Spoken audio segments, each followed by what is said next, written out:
तो कक्षा 12 की रसायन विज्ञान में आज हम सब लोग स्टार्ट करने वाले हैं रासायनिक बलगतिकी का एक मोस्ट इम्पॉर्टेंट डेरिवेशन शून्य कोट की अभिक्रिया। तो शून्य कोट की अभिक्रिया में वेग स्थिरांक के लिए व्यंजक प्राप्त कीजिए तथा अर्ध आयु काल का मान ज्ञात कीजिए, ऐसे क्वेश्चन पूछ सकता है। तो ये मोस्ट इम्पॉर्टेंट डेरिवेशन है, बोर्ड एग्जाम में बहुत पूछा जाता है। तो सबसे पहले हम सब लोग जानेंगे कि अभिक्रिया की कोटि किसे कहते हैं। तो अभिक्रिया की जो कोटि होती है, किसी कोई भी एक रासायनिक अभिक्रिया लीजिए और उसकी सांद्रता की जो घात होती है उसी के योगफल को हम सब लोग अभिक्रिया की कोटि कहते हैं। बात करेंगे अभिक्रिया की कोटि की, तो ये एक प्रायोगिक मान होता है, ये कोई फिक्स नहीं होता। आप एक प्रयोग करेंगे, उसी एक्सपेरिमेंट पर ही कोटि निर्धारित की जाती है। लेकिन आज का हमारा जो टॉपिक हम पहले वो कवर करेंगे और फिर जब हम सब लोग अभिक्रिया की आणविकता तथा कोटि में अंतर पढ़ेंगे, एक मोस्ट इंपॉर्टेंट टॉपिक इसी चैप्टर का है, तब वहां पर हम उस अभिक्रिया की कोटि कैसे निकाली जाती है उसकी बात करेंगे। तो आप सभी बच्चों का हमारे अपने प्यारे से यूट्यूब चैनल आदर्श बालाजी सॉल्यूशन पर स्वागत है। इस चैनल पर नए हो तो इसे सब्सक्राइब और वीडियो को लाइक जरूर कर लीजिएगा। चलिए स्टार्ट करते हैं। तो सबसे पहली चीज, अभिक्रिया की कोटि की अगर हम बात करेंगे तो एक हमको रिएक्शन लेनी है। एक कोई भी रिएक्शन हमने मान लिया ए और बी कोई अभिकारक है, ठीक है। अब कोई पदार्थ है, इनको हमने लिया और इनसे हमने बनाया C+D। यहाँ पर ए की जो मात्रा ली गई है वो कितने मोल ली गई है, ए, और बी की मात्रा बी मोल, सी की सी और डी की डी मोल ली गई है। अब अगर हम कोटि की बात करेंगे, अभिक्रिया की जो कोटि होती है तो वो कैसे निकाली जाती है, आप ये समझिए बात। तो अभिकारक आपका क्या है, जो अभिक्रिया का बायां पक्ष होता है वो अभिकारक और जो दायां पक्ष होता है वो उत्पाद होता है, ठीक है। Reactant gives out product. तो यहाँ पर अभिकारक कौन कौन है, ए है और बी है, यानी जो पदार्थ यूज में आते हैं वही। तो पहला कौन है आपका, ए है अभिकारक और दूसरा कौन है, बी की सांद्रता। अब इसकी सांद्रता का मतलब होता है रसायन विज्ञान में ब्रैकेट। अब ये ए कितनी बार आया है, ए बार आया है तो ये ऊपर चला जाएगा, बी कितनी बार आया है, बी बार आया है तो ऊपर चला जाएगा। ये पावर में चली जाती है, यानी जब सांद्रता लगाते हैं तो जो अणुओं की जो संख्या होती है, इनकी मोलों की संख्या, ये पावर में चली जाती है। तो जो अभिक्रिया की जो कोटि होगी वो यहाँ पर सबसे पहली चीज, ये अभिक्रिया का वेग है, ठीक है। अभिक्रिया का वेग D D T of x, वो अनुक्रमानुपाती होता है, ठीक। अनुक्रमानुपाती का चिन्ह हटाते हैं, कांस्टेंट जुड़ता है, ये सब बहुत बवाल है, उसमें नहीं।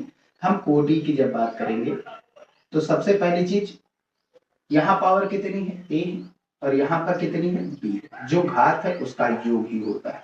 अब ये कैसे आया, अभिक्रिया का वेग कैसे निकाला जाएगा, तो अभिक्रिया के वेग को निर्धारित करता है अभिक्रिया की कोटि। कोटि जो होता है अभिक्रिया के वेग को निर्धारित करता है। इसके बारे में फुल डिटेल में पढ़ेंगे एक बेहतरीन क्लास में, लेकिन ये बोर्ड की क्लास है, एक मोस्ट इंपॉर्टेंट क्वेश्चन की क्लास है, तो इसलिए हम यहाँ पर इसको अभी रोक रहे हैं, ठीक है। हम यहाँ पर बात करेंगे, हमने एक कोई अभिकारक ए लिया है और जो चेंज हो रहा है बी में, यानी हमने कोई कुछ लिया है और वो उसको हमको बी में चेंज करना है।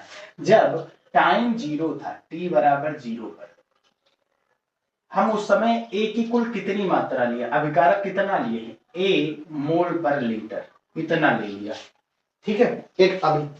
एक भाई कोई भी चीज हमको रिएक्शन एक करानी है, एक एग्जांपल है, एक रिएक्शन हमको करानी है, हमको नमक को घोलना है पानी में, नमक और पानी का एक मिक्सचर तैयार करना है।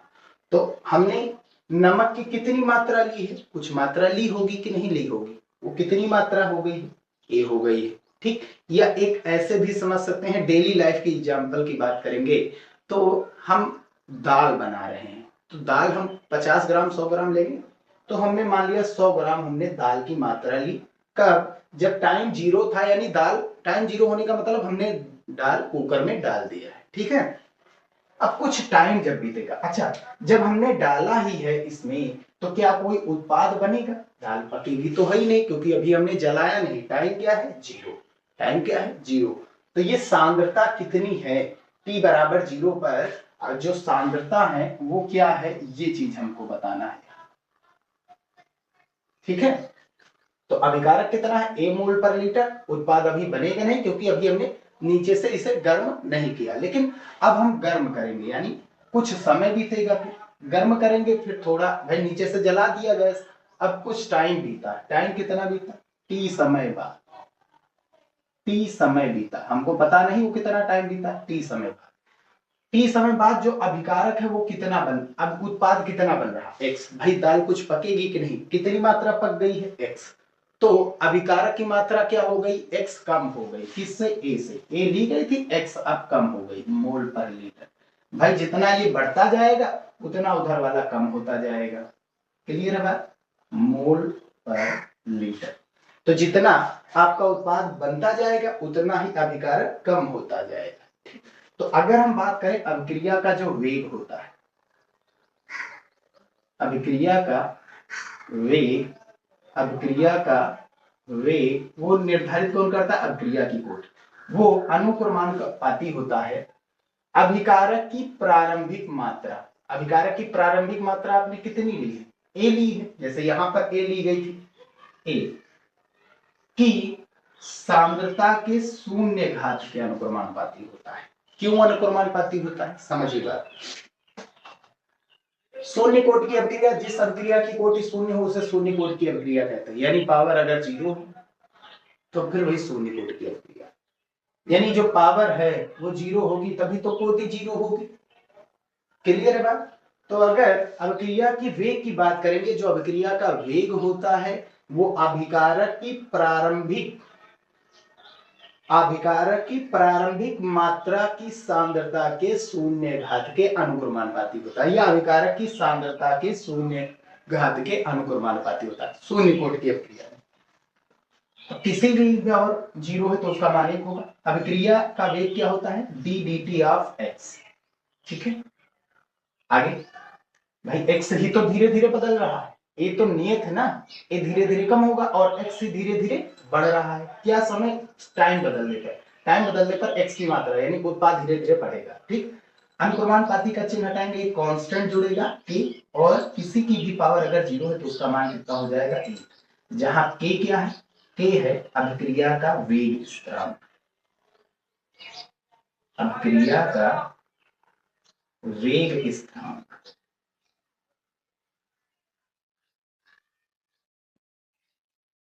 वेग स्थिरांक। क्लियर है बात। चल अब इसको हम इरेज किए दे रहे हैं और डेरिवेशन कंप्लीट कर रहे हैं।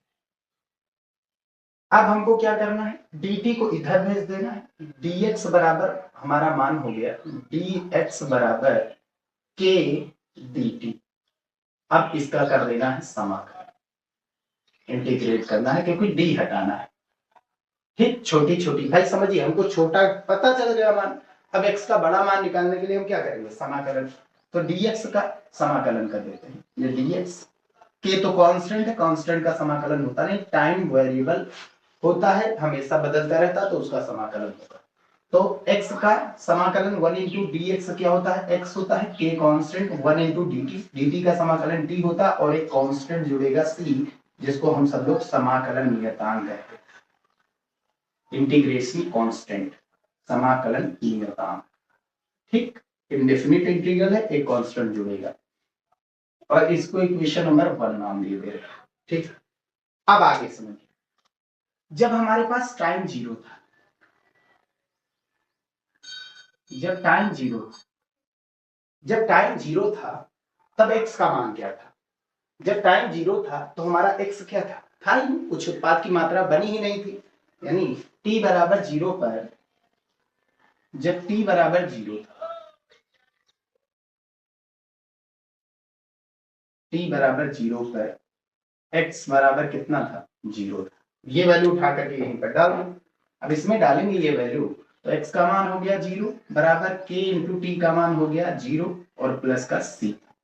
ठीक, यानी k का 0 से गुणा 0 हो जाएगा और बराबर में, और 0 में c जोड़ेंगे c और बराबर में 0, तो c का मान कितना हो गया 0, और c का मान उठा करके यही डालेंगे इक्वेशन 1 में, समीकरण 1 में c का मान अगर डालेंगे तो x बराबर कितना आ गया Kp प्लस C का मान कितना है 0। हमको निकालना क्या है अभिक्रिया का वेग स्थान यानी K। तो T कहाँ चला जाएगा बटे ये आ गया शून्य कोटि की अभिक्रिया के वेग स्थान का व्यंजक x/t होता है।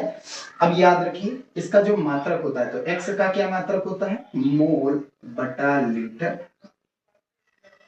ठीक, और समय का मात्रक क्या होता है सेकंड, तो मोल पर लीटर सेकंड होता है। या इसी को ऊपर ले जाएंगे तो इसी को हम लिख सकते हैं mole litre inverse second inverse. ये मोस्ट इंपॉर्टेंट है, 1 नंबर का क्वेश्चन ये पूछा जाता है।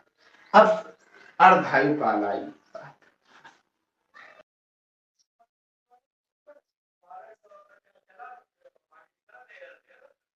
अब हमारा टॉपिक है अभिक्रिया का अर्ध आयु काल, यानी शून्य कोटि की अभिक्रिया का अर्ध आयु काल क्या है।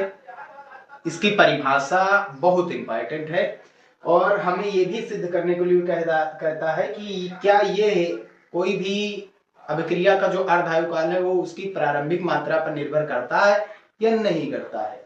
तो वह समय जिसमें कोई पदार्थ अपनी प्रारंभिक मात्रा का आधा रह जाए अभिक्रिया का अर्धायु काल कहलाता है। तो ये प्रथम कोटि की अभिक्रिया के लिए भी अर्धायु काल की परिभाषा और शून्य कोटि की अभिक्रिया के लिए भी। तो मोस्ट इंपॉर्टेंट है, बहुत ही आसान है, आप समझिए बात। अर्धायु काल का मतलब क्या हुआ, आधा समय। आधे समय में जो अभिकारक हमने लिया था वो कितना बचेगा, आधा ही तो बचेगा। आधा वो क्या बन जाएगा उत्पाद, यानी जो उत्पाद तुम्हारा बन रहा है वो अभिकारक का कितना हिस्सा बन गया, आधा हिस्सा बन जाता है। यानी आधा हिस्सा अब अभिकारक बचा और आधा हिस्सा बन क्या गया उत्पाद। तो उत्पाद अभिकारक का आधा हो गया। जब उत्पाद अभिकारक का आधा होगा तो वो समय कहलाएगा T½ या T50%। और यही मान उठा करके अगर हम यहाँ पर रख देंगे तो K की जो वैल्यू होगी K बराबर X की वैल्यू कितनी आई है A/2 रख दिया गया और अपॉन में T पहले से ही था और T की जगह पर T½ रखना है। T½ निकालना तो इसको ऊपर लाओ ये नीचे लाओ, तो T½ कितना हो जाएगा A के अपॉन में 2K हो जाएगा। 2 भी कांस्टेंट K भी कांस्टेंट, कांस्टेंट हटाएंगे तो एक अनुक्रमानुपाती का चिन्ह जुड़ जाएगा। अनुक्रमानुपाती का चिन्ह जुड़ करके ये आपका फार्मूला निकल के आ गया कि T½ अपनी प्रारंभिक मात्रा पर यानी अर्ध आयुकाल जो शून्य कोटि की अभिक्रिया का अर्ध आयुकाल होता है वो अभिकारक की प्रारंभिक सांद्रता पर निर्भर करता है।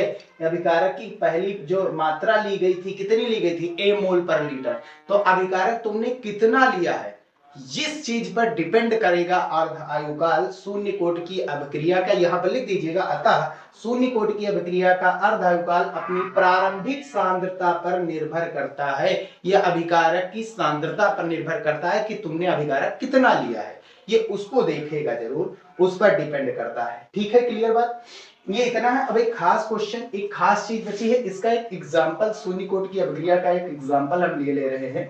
H2 + Cl2 गिव्स आउट, ये सूर्य के प्रकाश की उपस्थिति में होगा, ये बन जाएगा 2HCl। ये एग्जांपल हो गया। H2 + I2 gives out 2HI हो जाएगा। तो ये एक शून्य कोटि की अभिक्रिया का एग्जांपल है। इसमें क्या क्या कॉन्सेप्ट लगे हैं, तो इसकी कैसे ये शून्य कोटि की अभिक्रिया, इसकी जो घात होगी कोटि होगी वो शून्य होगी, तभी शून्य कोटि की अभिक्रिया आई। उसके लिए हम आगे के वीडियो में पढ़ेंगे। बस इतना है तुम लोगों का डेरिवेशन, इतना ही पूछेगा शून्य कोटि की अभिक्रिया के लिए। आपका पूछ लेगा अर्धायुकाल अपनी सिद्ध कीजिए कि शून्य कोटि की अभिक्रिया का अर्धायुकाल अपनी प्रारंभिक सांद्रता या अभिकारक की प्रारंभिक सांद्रता पर निर्भर करता है। ठीक है, अभिकारक की सांद्रता पर निर्भर करता है, जो भी कह दीजिएगा। अब ये भी कह सकता है कि शून्य कोटि की अभिक्रिया के लिए वेग स्थिरांक का व्यंजक प्राप्त कीजिए, ये भी कह सकता है। तो इतनी सारी चीजें ये पूछ सकता है, इससे ज्यादा कुछ नहीं आएगा। एक मोस्ट इंपॉर्टेंट डेरिवेशन है, आपको इतना करके आना है। ये 5 नंबर 3 नंबर का बोर्ड एग्जाम में आएगा। अगर कुछ चीजें इसके साथ जुड़ी तो ये 5 नंबर में, नहीं तो ये अकेला आया तो 3 नंबर का ये अपने आप में क्वेश्चन है। बस यहीं पर अब हम वीडियो समाप्त करते हैं। नेक्स्ट वीडियो में हम सब लोग पढ़ेंगे प्रथम कोटि की अभिक्रिया। प्रथम कोटि की अभिक्रिया के लिए K का मान पढ़ेंगे, T½ पढ़ेंगे, उसके न्यूमेरिकल्स को सॉल्व करेंगे, क्योंकि प्रथम कोटि की अभिक्रिया का न्यूमेरिकल मोस्ट इंपॉर्टेंट है और इसका डेरिवेशन इंपॉर्टेंट है। यहीं पर वीडियो समाप्त करते हैं।